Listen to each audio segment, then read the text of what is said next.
अस्सलाम वालेकुम दोस्तों, मैं हूँ आपका दोस्त इब्राहिम राजपूत। मैं अपने गांव में आया हुआ था तो मैंने सोचा कि मैं आज अपने दोस्तों के लिए एक वीडियो बना देता हूँ।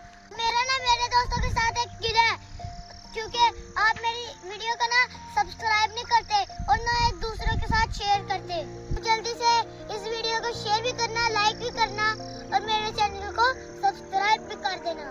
तो ये देखिए मेरे इर्द गिर्द कितनी प्यारी फसलें हैं और कितना खूबसूरत मौसम हुआ है।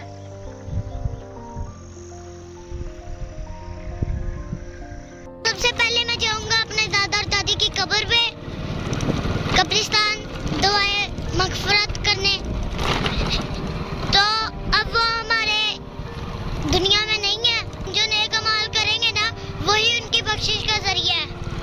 तो इसलिए ना मैं अपने दादा और दादी की कब्र पे जरूर जाता हूँ और दुआ करता हूँ कि अल्लाह मेरे दादा और दादी को बख्श दो।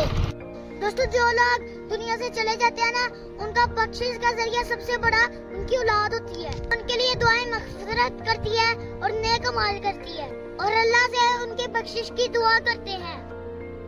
तो आप भी अपने बुजुर्गों की कब्रों पर जरूर जाया करें और उनकी बख्शिश की दुआ किया करें। तो देखना अल्लाह भी खुश होगा और आपके बुजुर्ग भी खुश होंगे।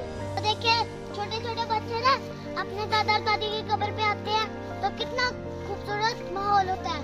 तो मैं अपने भाई से पूछता हूँ ये कब्रों पे किस लिए आए हैं? तो भाई आप किस लिए आए हो? हम अपने दादा और दादी कब्र पर दुआ मांगने के लिए हैं।